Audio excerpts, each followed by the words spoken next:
Good evening मेरे प्यारे सभी साथियों, मैं वीआरडी सर और आप सभी का हार्दिक स्वागत अभिनंदन करता हूं आपके अपने यूट्यूब चैनल वीआरडी सर पर। तो चलिए बिना टाइम वेस्ट करके हम लोग करते हैं अपने लेक्चर को स्टार्ट। तो ध्यान से सुनेंगे अच्छे से, आज बहुत ही मज़ा आने वाला है क्योंकि आज हम लोग बड़े ही मज़ेदार टॉपिक पढ़ने वाले हैं जिसका नाम है पृष्ठ रसायन। जी हाँ, जिसका नाम क्या है? पृष्ठ रसायन। और ये हमारा 12th क्लास, ठीक है, रसायन विज्ञान जो विषय है हमारा, उसकी यूनिट नंबर 5 है जिसका नाम है पृष्ठ रसायन। तो चलिए मेरे प्यारे सभी साथियों स्टार्ट करते हैं, ध्यान से देखेंगे जिसका नाम क्या है? पृष्ठ रसायन। ठीक है, चलिएगा देखेंगे। देखो यहाँ पे यूनिट नंबर 6 डाला है, लेकिन आप सभी लोग थोड़ा यहाँ पे करेक्शन करेंगे तो यहाँ पे यूनिट नंबर डालेंगे हम लोग, जिस यूनिट नंबर होगा क्या? 5।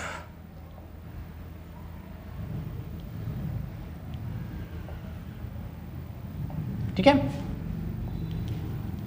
इस यूनिट की, ठीक है, जो नंबर है उसका नंबर क्या होगा? 5 होगा। ठीक है, चलिए अब स्टार्ट करते हैं मेरे भैया कि यूनिट नंबर 5 में हम लोग क्या पढ़ने वाले हैं। ठीक है, तो ध्यान से सुनेंगे, इसका फिर से हम लोग नाम बोलेंगे जिसका नाम क्या है? पृष्ठ रसायन। तो आपके मन में आ रहा होगा कि सर पृष्ठ रसायन आखिर होता क्या है? ठीक है, तो ध्यान से सुनेंगे। देखो पृष्ठ रसायन क्या होता है, ठीक है, देखो इसकी डेफिनेशन हम लोग कैसे बनाएंगे। तो आप सभी लोग पढ़ रहे हैं रसायन विज्ञान। क्या पढ़ रहे हैं? रसायन विज्ञान। और रसायन विज्ञान के अंतर्गत एक, ठीक है, यूनिट है जिसका नाम क्या है? पृष्ठ रसायन। ठीक है, तो चलिए गया, ठीक है, ध्यान से सुनेंगे अच्छे से। देखो हम अगर समझते हैं कि पृष्ठ का मतलब क्या होता है, ठीक है, पृष्ठ को हम लोग दूसरी भाषा में बोल सकते हैं सर सतह। क्या बोल सकते हैं? सतह। क्या बोल सकते हैं भैया? सतह। ठीक है, अगर इंग्लिश की बात करेंगे तो हम बोलेंगे सरफेस। क्या बोलेंगे? सरफेस। ठीक है, और रसायन को बोलेंगे हम लोग केमिस्ट्री। अगर इंग्लिश की बात करें इस चैप्टर का नाम क्या होगा? ठीक है, सरफेस केमिस्ट्री। तो भैया आपके मन में आ रहा होगा कि सर ये सरफेस केमिस्ट्री होती क्या है? ठीक है, और अगर हम इसकी परिभाषा जानेंगे तो कैसे जानेंगे? तो ध्यान से सुनेंगे अच्छे से, परिभाषा कैसे जानेंगे। तो भैया देखो क्या होगा कि रसायन विज्ञान, ठीक है, किसके अंतर्गत पढ़ रहे हैं भैया हम लोग? रसायन विज्ञान। तो रसायन विज्ञान की वह शाखा जिसके अंतर्गत, ठीक है, किसी ठोस या द्रव की सतह पर होने वाली घटनाओं का जो अध्ययन हम लोग करते हैं, होने वाली घटनाओं का जो अध्ययन करते हैं, यही हमारा कहलाता है सरफेस केमिस्ट्री। ठीक है, तो आपकी डेफिनेशन क्या बनेगी कि ठोस या द्रव की सतह पर होने वाली घटनाओं का अध्ययन ही हमारे कहलाता है पृष्ठ रसायन। ठीक है भैया, अब एक बात आप नोटिस कर रहे होंगे सर कि यहाँ पे ठोस आपने लिया है और द्रव लिया है, तो आपने सर गैस क्यों नहीं बोला? अरे ठीक है, क्वेश्चन है, समझते हैं कि सर आपने गैस क्यों नहीं बोला। तो देखो ध्यान दो बेटा कि अगर हम लोग सतह की बात करते हैं, अगर हम लोग पृष्ठ की बात करते हैं, अगर हम लोग सरफेस की बात करते हैं, तो ठोस या द्रव की ही सतह होती है, गैस की कोई सतह नहीं होती है। गैस होती है स्वतंत्र अवस्था में। ठीक है बेटा, स्वतंत्र अवस्था में होती है। जब तक गैस को हम लोग बांध कर रखेंगे, सिलेंडर के अंदर रखेंगे, तब तक तो वो, ठीक है, उसके अणु होंगे, आपस में जुड़ेंगे। अगर हमने सिलेंडर को खोल दिया तो उनके अणुओं के मध्य कोई भी आकर्षक बल नहीं होता है और वो वातावरण में क्या करती है? फैल जाती है। ठीक है, इसी कारण उसकी कोई सतह नहीं होती है। ठीक है मेरे साथियों, चलिए आगे हम लोग बढ़ते हैं। ठीक है, देखो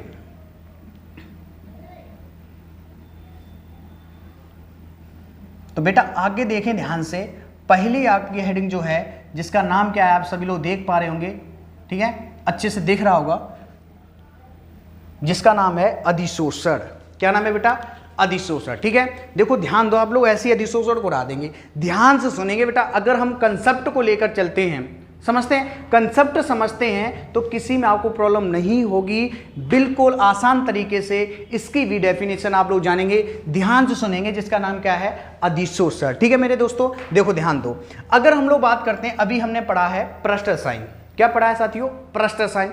और सब जानते हैं कि पृष्ठ रसायन में मैंने अभी बताया कि सतह पर होने वाली घटनाओं का अध्ययन ही हमारा सरफेस केमिस्ट्री कहलाता है। कहलाता है कि नहीं कहलाता है? और उसके अंतर्गत यही हमारी क्या है? डेफिनेशन आ रही है। तो देखो ध्यान से कितनी सिंपल है। तो हम कोई ठोस ले लें, ये हमारा क्या है, ठोस है, समझते हैं। या कोई हम लोग क्या ले लें, द्रव ले लें, ये हमारा क्या है, द्रव है, समझे हैं। तो ध्यान से सुनेंगे अच्छे से।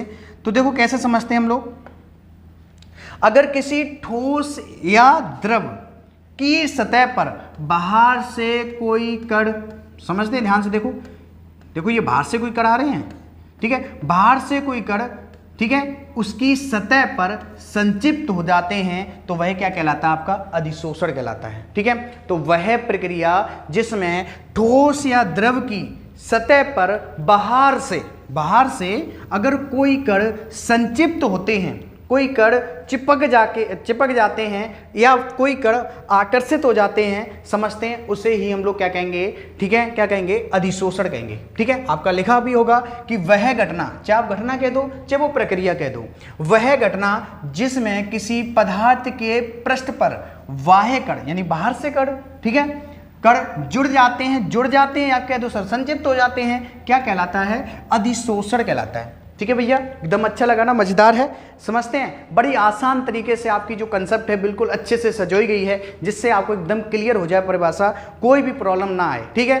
तो ध्यान से सुनेंगे बेटा, बहुत ही मजेदार कंसेप्ट है, एकदम मलाई की तरीके से आप लोग चीज़ों को अच्छे से समझेंगे और देखेंगे ध्यान से अच्छे से, ठीक है। या दूसरी भाषा में क्या कहोगे सर, अड़ुक स्पीच, समझते हैं, अड़ुक स्पीच किसी ठोस या द्रव की स्थूल, अगर हम लोग बात करते हैं भाई, ठीक है, स्थूल की अपेक्षा, अगर हम बात करते हैं इस अंदर की भाग को हम लोग कहते हैं सर स्थूल, क्या कहते हैं सर, स्थूल कहते हैं। तो स्थूल की अपेक्षा हम लोग बात करते हैं, स्थूल की अपेक्षा पृष्ठ पर संचिप्त हो जाए, अंदर ना पहुंचे सर, पृष्ठ पर संचिप्त हो जाए, उसे ही हम लोग कहते हैं सर अधिशोषण। बताओ किसे नहीं समझ में आया कि नहीं आया। अब एक देखो इसमें परिभाषा, ठीक है, अगर हम लोग जान चुके हैं तो अगर एक देखो इसमें दो लॉजिक पॉइंट और आते हैं। देखो अगर इसमें हम लोग बात करते हैं जो सतह पर संचिप्त होता है, जो आपने देखे होंगे ये कण जो हैं ये द्रव की सतह पर हैं, आपने इधर देखे होंगे ये वाले कण सब द्रव की सतह पर हैं, वो सॉरी ठोस की सतह पर हैं, तो इन कणों को भैया हम लोग कहते हैं अधिशोष। क्या कहते हैं, अधिशोष से, क्या कहेंगे मेरे साथियों, अधिशोष से कहेंगे। और जिसकी सतह पर संचिप्त होंगे, यहाँ पे द्रव की सतह पर संचिप्त हैं तो इसे हम लोग कहते हैं अधिशोषक। क्या कहते हैं मेरे साथियों, अधिशोषक। अगर हम इस ठोस की बात करेंगे तो इस ठोस में लोग क्या कहेंगे, अधिशोषक कहेंगे। क्या कहेंगे, अधिशोषक कहेंगे। बताओ क्लियर हुआ कि नहीं हुआ, ध्यान से सुनेंगे, क्लियर हुआ, ठीक है। चलिए दोबारा इसे फिर से हम एक्सप्लेन कर दे रहे हैं आपके सामने, तो ध्यान से सुनेंगे। तो हम लोग क्या कहेंगे, देखो ध्यान से सुनेंगे अच्छे से, यहाँ पे समझा रहे हैं बेटा कि अगर कोई हमने ठोस लिया, कोई क्या लिया, हमने ठोस लिया, ध्यान से सुनेंगे और केवल आप लोग अपने स्क्रीन पर देखेंगे ध्यान से अच्छे से, ठीक है। अगर हम लोग बात करते हैं हमने कोई ले लिया ठोस, क्या लिया बेटा, कोई ठोस लिया, और या फिर हमने ले लिया कोई द्रव, बेटा क्या ले लिया, कोई द्रव ले लिया, ठीक है। अब इनकी सतह पर अगर बाहर से कोई कण आकर संचिप्त होते हैं, बाहर से कोई आकर कण संचिप्त होते हैं, बोली कि इनकी सतह पर, समझते हैं, अगर ठोस की सतह पर बाहर से कोई कण संचिप्त होते हैं तो इसे ही हम लोग बेटा कह देते हैं अधिशोषण। क्या कह देते हैं मेरे साथियों, अधिशोषण, समझते हैं। और अगर हम लोग बात करते हैं, ठीक है, कि जो कण बाहर से संचिप्त हैं इनको हम लोग कहते हैं अधिशोष्य। क्या कहेंगे, अधिशोष्य कहेंगे। और बेटा ये जो ठोस है इसे हम लोग कहेंगे अधिशोषक।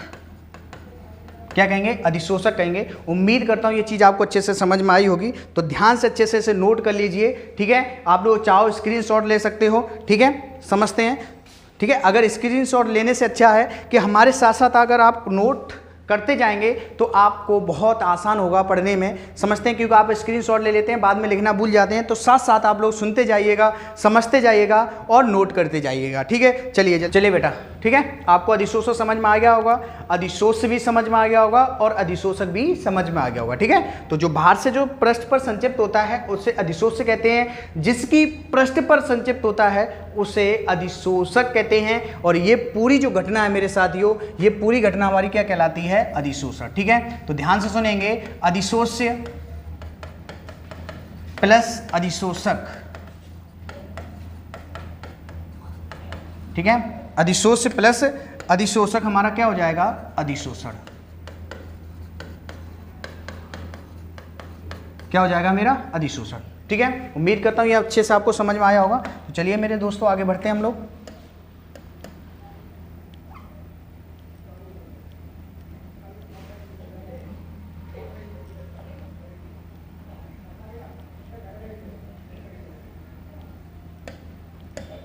चलिएगा, अधिशोषण पढ़ने के बाद आपकी अगली हेडिंग है जो सभी लोग देख पा रहे होंगे, जिसका नाम क्या है, अवशोषण। क्या नाम है, अवशोषण। बेटा वो अधिशोषण था और ये है अवशोषण, ठीक है, थोड़ा सा अंतर है, कुछ नहीं है, ध्यान से सुनेंगे।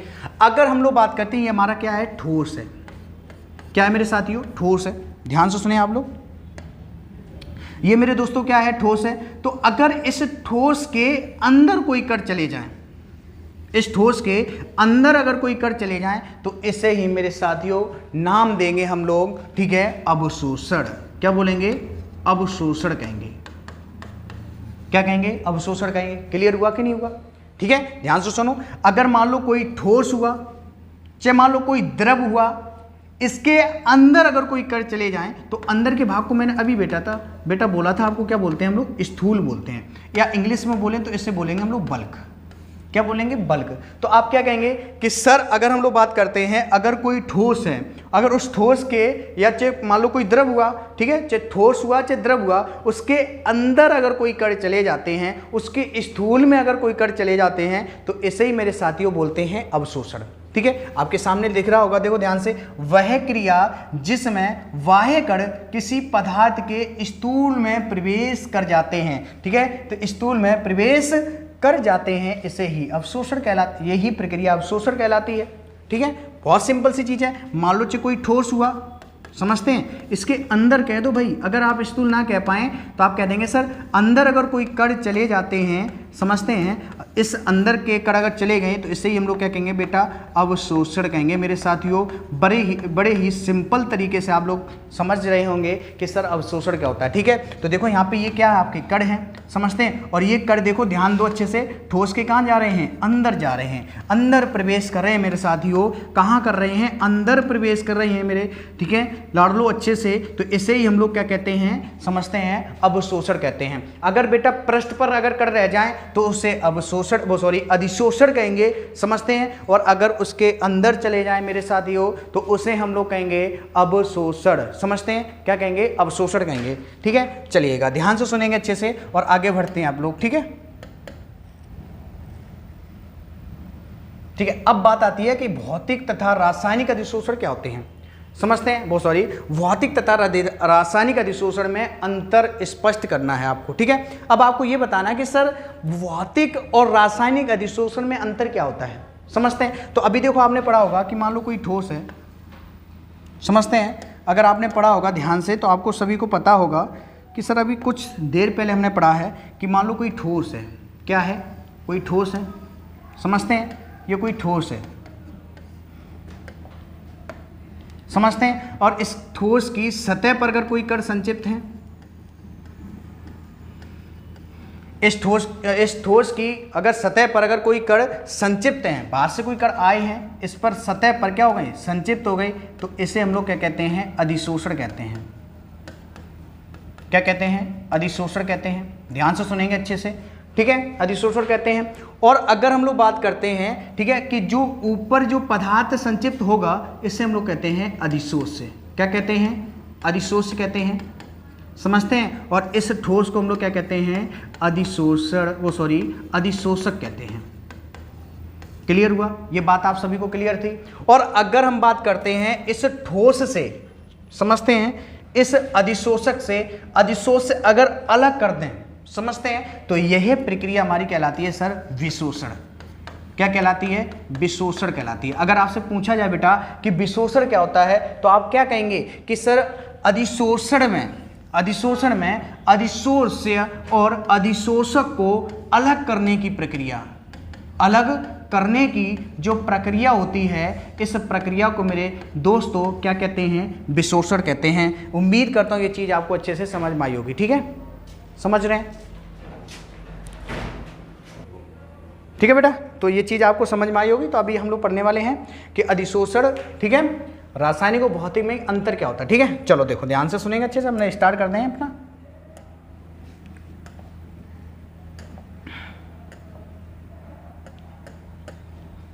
चलो देखो, ध्यान दो अच्छे से। तो भौतिक और रासायनिक में अंतर क्या होता है, भौतिक और रासायनिक में अंतर क्या होता है, तो ध्यान से सुनेंगे अच्छे से कि अगर मान लो हमने, ठीक है, अगर मान लो हम कोई किसी चीज को फिजिकली अगर हम टच करके अगर हम बता दें कि ये चीज़ हाँ ठोस है या द्रव है, तो वो तो हमारा क्या हो गया, भौतिक हो गया, समझते हैं। और यदि हम लोग उसे फिजिकली ना बता पाएँ, समझते हैं, तो उसे हम लोग क्या कहते हैं, रासायनिक कहते हैं, समझते हैं। तो देखो ध्यान से अच्छे सुनेंगे।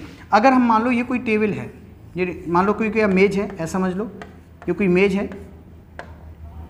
समझते हैं, ठीक है। और ये कोई हमने ले लिया कोई द्रव, क्या ले लिया, कोई द्रव ले लिया, समझते हैं। ध्यान से सुनेंगे अच्छे, बहुत सिंपल सी चीज़ है, ठीक है।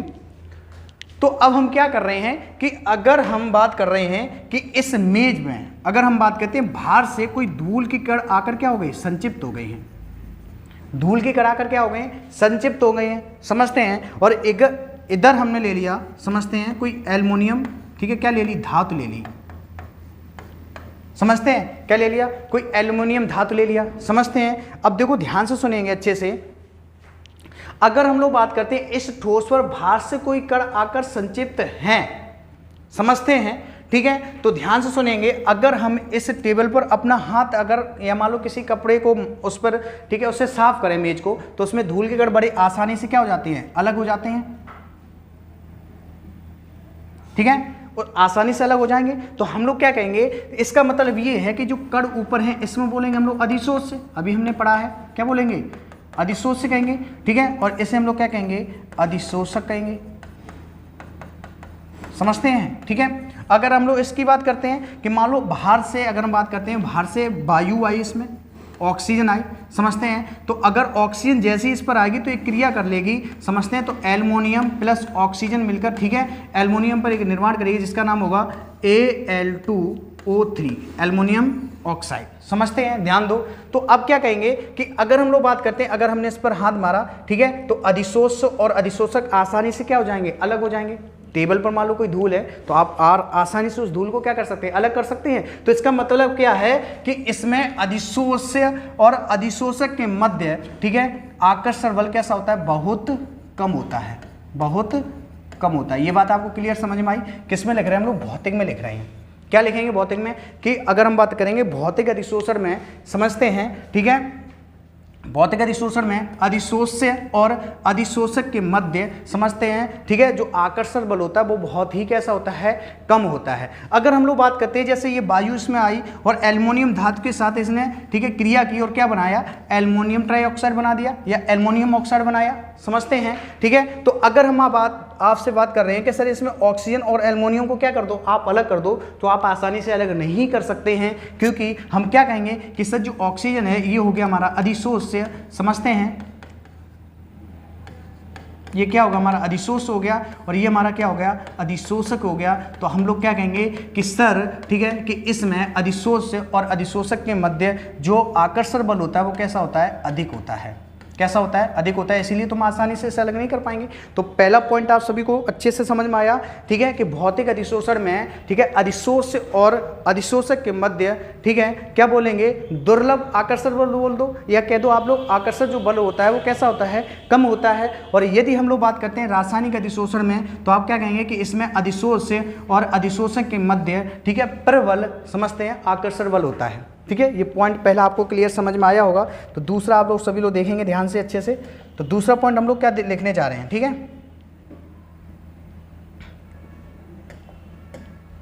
देखो अभी हमने ये ठोस था, इस पर ये क्या थे, बाहर संक्षिप्त कण थे, ठीक है, समझते हैं। ये मान लो कोई एल्युमिनियम धातु थी, समझते हैं, बाहर से क्या आया था, इसमें ऑक्सीजन आई थी, ये भी मैंने पढ़ा इससे पहले, ठीक है। तो ध्यान से सुनेंगे अच्छे से। तो हम लोग क्या कहेंगे, ठीक है, तो पहला पॉइंट आपको समझ में आएगा। दूसरा पॉइंट क्या है, ठीक है, तो अगर हम इसमें हाथ मारेंगे, ठीक है, ये दोनों कैसे हो जाएंगे, अधिशोष से, समझते हैं, अधिशोष से, और ये क्या होगा आपका अधिशोषक, दोनों अलग हो जाएंगे, ठीक है। और अगर हम धूल लेके आए और इसी मेज पर फिर लगा दें तो दोबारा फिर वही प्रक्रिया हो जाएगी। तो अगर हम लोग बात करते हैं ये प्रक्रम जो है तो दोनों ओर से क्या हो रहा है, संपन्न हो रहा है, समझते हैं। जब दोनों ओर से संपन्न हो रहा है इसीलिए हम इसे कहेंगे उत्कर्मणीय, क्या कहेंगे, उत्कर्मणीय कहेंगे। तो आप लोग क्या कहेंगे कि सर भौतिक जो अधिशोषण है वो उत्कर्मणीय प्रक्रिया को प्रदर्शित करता है। और अगर हम लोग इसको बात करते हैं इसे, ठीक है, हम लोग दोबारा स्टार्ट नहीं कर सकते, ठीक है, अलग करके, तो इसलिए हम लोग इसे क्या बोलेंगे, अनुत्कर्मणीय, क्या बोलेंगे, अनुत्क्रमणीय बोलेंगे। ये चीज़ आपको समझ में अच्छे से आया, तो आप लोग क्या कहेंगे, ठीक है, जो प्रक्रिया है समझते हैं, ठीक है, ये जो प्रक्रिया है समझ रहे हैं क्या है, उत्क्रमणीय है जो भौतिक अधिशोषण है समझते हैं, और अनुत्क्रमणीय है ये क्या आपका रासायनिक अधिशोषण है। ठीक है, क्लियर है, समझते हैं। तो चलिए आगे बढ़ते हैं।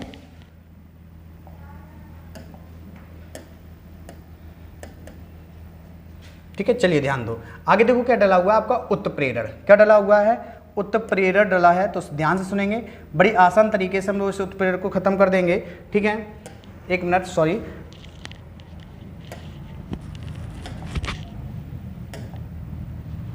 देखो उत्प्रेरण, ध्यान से सुनेंगे अच्छे से। उत्प्रेरण क्या होता है, अब मान लो कोई अभिक्रिया है, जैसे हमने लिखी है, देखो ध्यान दो, यहाँ पे लिखा हुआ है, ये लिखा हुआ आपका N2, क्या लिखा हुआ है, N2 प्लस का ये लिखा हुआ आपका 3H2, और मिलकर क्या बनाया है 2NH3, यानी कि बन गया सर अमोनिया। क्या बन गया, अमोनिया बन गया। अब ये जो प्रक्रिया होती है ये बहुत ही कैसी होती है, मंद वेग से होती है। कैसी होती है, मंद वेग से होती है।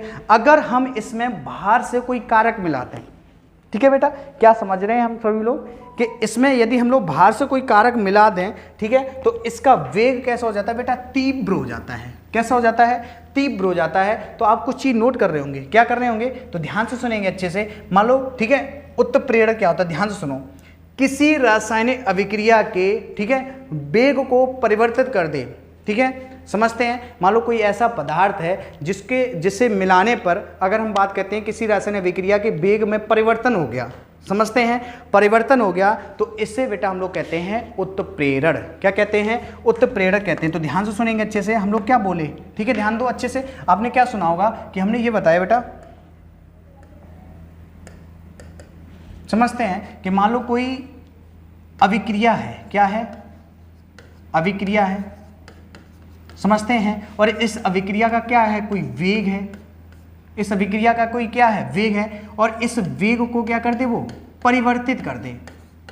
मान लो कोई ऐसा हमने कोई पदार्थ लिया, समझते हैं, इस पदार्थ ने क्या किया, इस, ठीक है, पदार्थ है, ध्यान से गौर से देखो बेटा, इस पदार्थ ने क्या किया कि कोई रासायनिक अभिक्रिया हुई, उसके वेग को परिवर्तित कर दिया, उसे हम लोग बेटा कहेंगे उत्प्रेरक। क्या कहेंगे, उत्प्रेरक कहेंगे, समझते हैं। और ये पूरी जो घटनाएं हैं, समझते हैं, ये जो पूरी घटना हो रही है कि अभिक्रिया का वेग परिवर्तित हो रहा है, इससे ही बेटा हम लोग कहते हैं उत्प्रेरण। क्या कहेंगे बेटा, उत्प्रेरण कहेंगे। ठीक है, तो एक बात और ध्यान से सुनेंगे कि जो उत्प्रेरक होता है ये रासायनिक अभिक्रिया के वेग को तो परिवर्तित कर देता है, लेकिन इसमें अगर हम लोग बात करते हैं इसकी मात्रा में कोई इसकी मात्रा में कोई परिवर्तन नहीं होता है। जैसे आपने देखा होगा पहले कि पहले ये देखो आपका क्या था, ये अभिकारक था। तो अगर हम लोग बात करते हैं अभिक्रिया के एरो के, अगर बाएं साइड देखेंगे तो ये आपका अभिकारक होता है, और अगर दाएं साइड की बात करते हैं तो बेटा ये जो बनता है इधर, ये आपका होता है उत्पाद। क्या होता है बेटा, उत्पाद होता है, समझते हैं। तो ध्यान से सुनेंगे अच्छे से। तो देखो अगर हम लोग बात कर रहे हैं, ठीक है, कि अगर अभिकारक में हमने बाहर से कोई Fe मिला दी, ये Fe की अगर हम मात्रा बताएंगे तो कितनी है, 10 ग्राम है, समझते हैं। इस उत्प्रेरक से क्या बन गया बेटा, उत्पाद बन गया। क्या बन गया, उत्पाद बन गया। अभी अगर हम लोग बात करते हैं नाइट्रोजन और हाइड्रोजन मिल रहे थे तो अमोनिया का निर्माण कर रहे थे, और ये अभिक्रिया कैसी हो रही थी, मंद गति से हो रही थी, मंद वेग से हो रही थी। और अगर हमने बाहर से इसमें उत्प्रेरक मिलाया तो ये जो अभिक्रिया बेटा कैसी हो गई, तीव्र वेग से हो गई। तो वेग परिवर्तित हुआ, वेग में परिवर्तन हुआ। तो आप क्या कहेंगे कि सर किसी रासायनिक अभिक्रिया में अगर बाहर से कोई कारक मिला दें, बाहर से कोई पदार्थ मिला दें, तो उससे उस अभिक्रिया के वेग में अगर कोई परिवर्तन होता है तो उसे बेटा हम लोग उत्प्रेरक कहते हैं। तो यहाँ पे Fe बेटा क्या है, उत्प्रेरक है। लेकिन अगर हम वो बात करते हैं ये अभिक्रिया के वेग को तो परिवर्तित कर देता है, लेकिन इसकी, ठीक है, मात्रा में कोई परिवर्तन नहीं होता, उस पर कोई फर्क नहीं पड़ता, इसे हम बेटा कहते हैं उत्प्रेरण। और ये जो पूरी घटना हो रही है, ये जो पूरी प्रक्रिया हो रही है, इससे बेटा हम लोग कहते हैं उत्प्रेरण। ठीक है, उम्मीद करता हूं ये चीज आपको बहुत अच्छे से समझ में आई होगी। ठीक है, चलिए आगे हम लोग बढ़ते हैं। ठीक है, तो नीचे देखो लिखा हुआ है कि इस अभिक्रिया में जो आपका, ठीक है, Fe है वो क्या है, ठीक है, अभिक्रियक को है, ऐसे हम लोग बोलेंगे सर उत्प्रेरक है। समझते हैं, ठीक है, नहीं बल्कि क्या है, उत्प्रेरक है, सॉरी, ठीक है, अभिक्रियक नहीं है, मतलब अभिकारक नहीं है, क्या है, उत्प्रेरक है। सॉरी बेटा, क्या है, उत्प्रेरक है। क्लियर हुआ, समझते हैं। चलिए आगे बढ़ रहे हैं।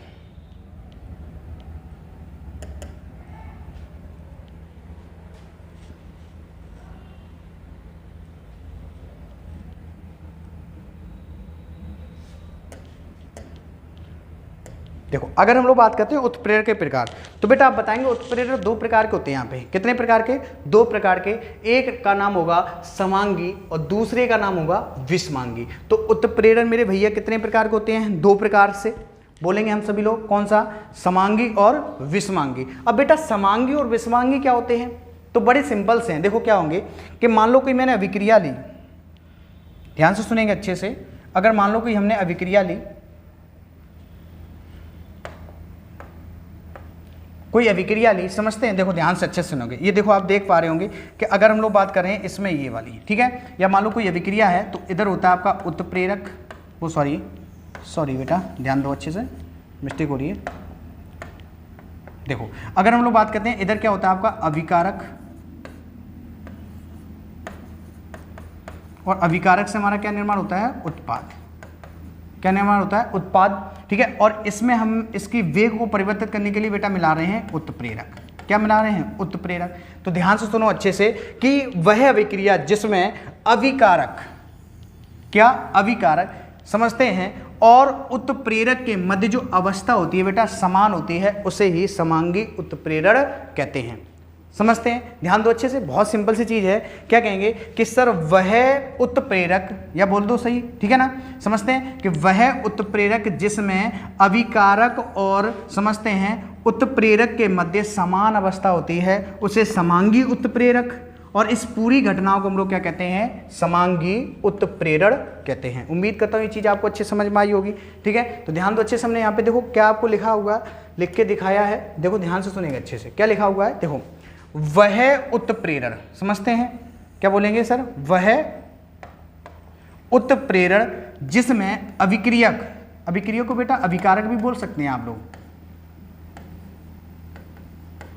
क्या बोल सकते हैं आप लोग? अभिकारक। तो क्या बोलेंगे सर? उत्प्रेरण क्रिया जिसमें अभिकारक एवं उत्प्रेरक के समान भौतिक अवस्था, ठीक है, कैसी होती हैं? समांगी होती हैं या समान होती हैं, उससे ही हम लोग कहते हैं समांगी उत्प्रेरण। समझते हैं? तो बोलेंगे क्या सर? ठीक है, ध्यान से सुनेंगे अच्छे से फिर से कि वह उत्प्रेरक क्रिया जिसमें अभिकारक और उत्प्रेरक के मध्य समान अवस्था होती है, समान भौतिक अवस्था होती है, उसे ही समांगी उत्प्रेरण कहते हैं। और वह उत्प्रेरण क्रिया जिसमें अभिक्रियक या अभिकारक एवं उत्प्रेरक के मध्य जो भौतिक अवस्थाएं होती हैं वे बेटा अलग अलग होती हैं, उससे ही हम लोग कहते हैं विषमांगी उत्प्रेरण। उम्मीद करता हूँ ये चीज़ आपको अच्छे समझ में आई होगी, ठीक है, ठीक है। तो ध्यान से सुनेंगे और दोबारा समझ लेंगे अच्छे से। देखो दोबारा हम लोग कैसे समझेंगे, समझते हैं। देखो अगर हम लोग बात करते हैं, अच्छे से सुनेंगे और समझेंगे भैया। अगर मान लो कोई अभिक्रिया ली हमने, क्या ली बेटा? कोई अभिक्रिया ली, ठीक है, समझते हैं। इस अभिक्रिया से हमने किसी उत्पाद का क्या किया? निर्माण किया। समझ लिया? निर्माण किया। और इसके वेग को परिवर्तित किया हमने, तो हमने इसमें मिला दिया उत्प्रेरक। क्या मिला दिया बेटा? उत्प्रेरक। ये आप देख पा रहे होंगे, अच्छे से समझ पा रहे होंगे, ठीक है। अब हम क्या कह रहे हैं कि अगर इसकी जो अवस्था होगी, मान लो ये सॉलिड है, क्या है? ठोस है, और अगर उत्प्रेरक भी सॉलिड है, ठोस है, तो ये जो उत्प्रेरण प्रक्रिया होगी बेटा, ये जो उत्प्रेरण प्रक्रिया बेटा आपकी कैसी होगी? समांगी होगी। कैसी होगी बेटा? समांगी होगी। उम्मीद करता हूँ ये चीज़ अच्छे समझ में आई होगी।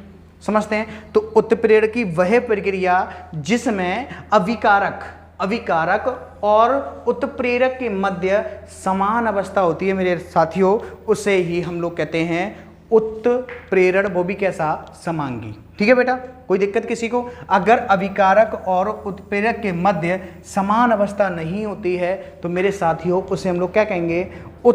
ठीक है, विषमांगी उत्प्रेरण कहते हैं।